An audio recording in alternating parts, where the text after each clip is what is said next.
เอ็งรู้ไหมว่าแม่หนูปัดกับเจ้าธนานมันรักกันมากขนาดไหนแต่เอ็งมันหน้าด้านเนี่ยพรากผัวพรากเมียเข้ามาโอ้ยเอ็งทำอย่างนี้กับลูกกับหลานข้าจะบอกให้นะเอ็งแต่งตัวรอได้เลยบาปกรรมตามสนองเอ็งแน่คุณพ่อเปลี่ยนไปใช้สกุลธรรมคุณแล้วแกก็จะยอมหรือเจ้าทันเฮ้ยอิ่มสายไปดูหน่อยสิไอ้บ้านนู้นมันมีอะไรกันอีกแล้วเจ้าค่ะ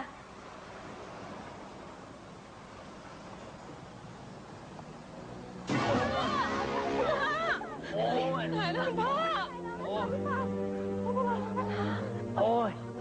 โอ้ยพ่อคะพ่อโอ้ย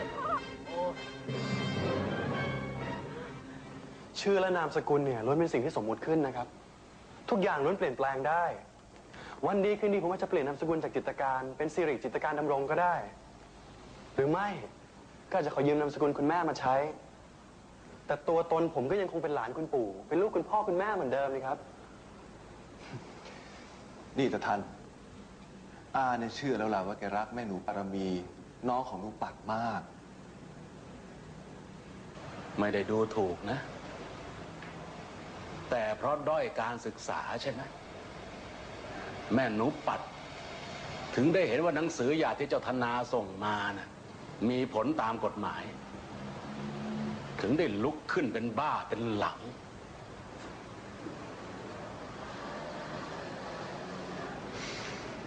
ความจริงการหย่าเนี่ยมันต้องไปอำเภอ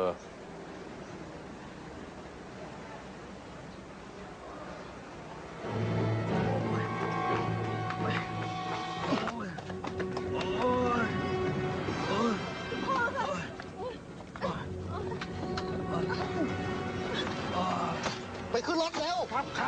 ตาไม่ผิดแล้ว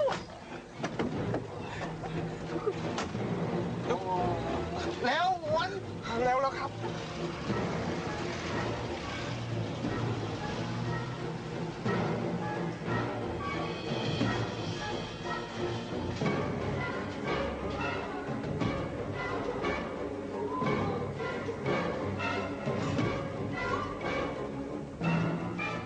แต่หนังสือฉบับนั้นมีผลทางด้านจิตใจนะครับคุณพ่อ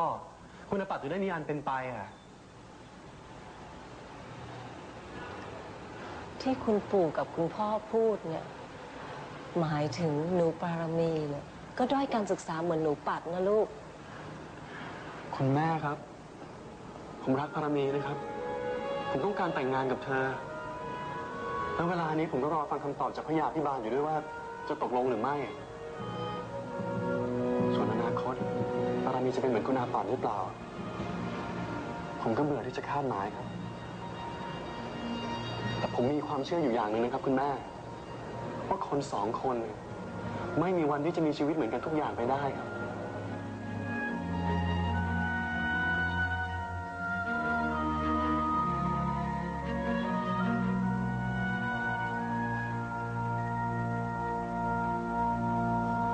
เข้าใจว่าท่านต้องนั่งรถเข็นตลอดไปเลยนะครับหมายความว่าไงครับหมอครับท่านเจ้าคุณเนี่ยท่านเป็นอัมพาตตั้งแต่โซนเอวนี่ลงมาหมดหนทางที่จะแก้ไขได้ครับ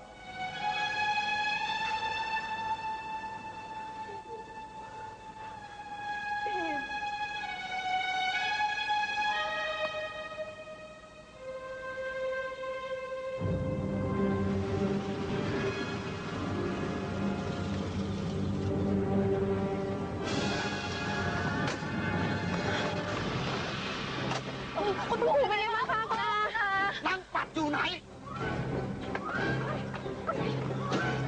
นี่พอทีค่ะคุณพี่กรุงเท่านี้ยังบาปไม่สะใจใช่ไหมคะแม่บริก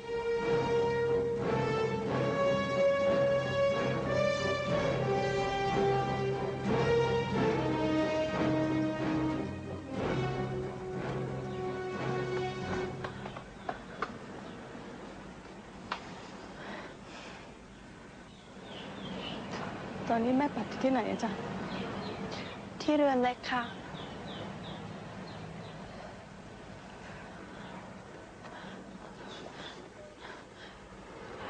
คุณปู่เป็นยังไงบ้างคะนางหวน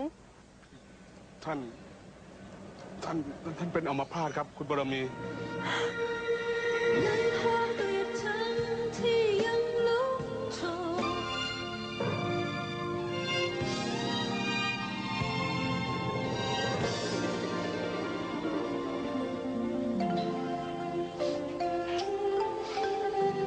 คุณคะ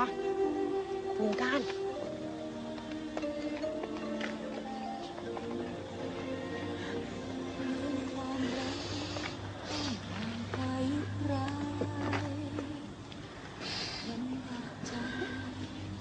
ไม่แค้น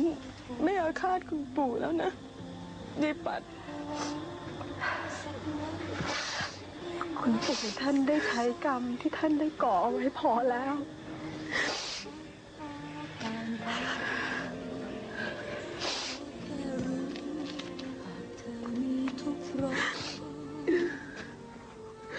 ให้อภัยท่านเถอะนะแม่ปัด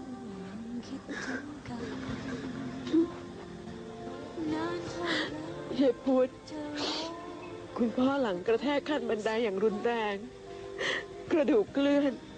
เป็นอัมพาตเดินไม่ได้จ้ะป้าช่วยไม่ได้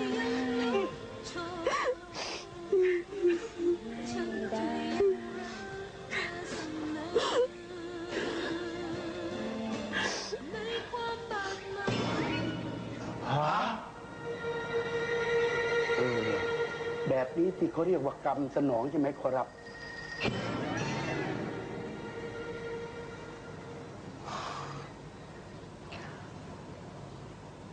มันเป็นกรรมที่เขาก่อขึ้นมาเอง มันไม่ได้เกิดเพราะฉันแช่งเขานะ เจ้าพระคุณจะได้จองเวรจองกรรมกันเลยคำแช่งนั้นถือเป็นโมฆะอย่าได้ย้อนมาหาตัวฉันเลย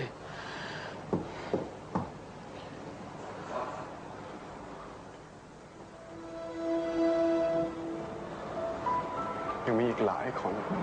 ที่สมควรจะรู้ว่าบาปกรรมในโลกนั้นมีจริง ฉะนั้นนะพี่ตะวัน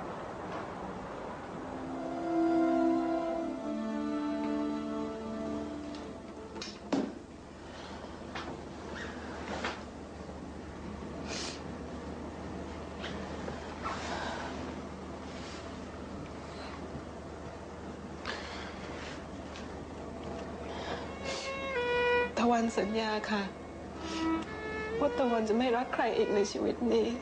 นอกจากนันนาคนเดียวนันนาต้องกลับไปทำหน้าที่สามีที่ดีของยายปัดนะคะ ส่วนตะวันนันนาเก็บภาพความรักอันสวยงามของเราไว้ในใจเงียบๆแล้วก็พอ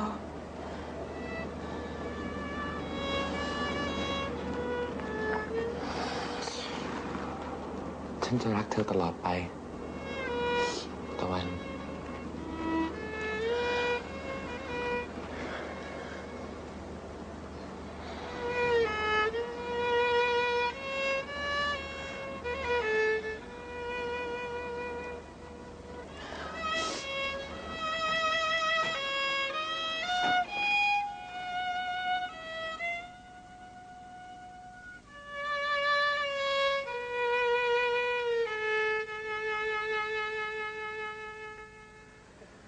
อ่ะ ใครมา คุณธนามาครับ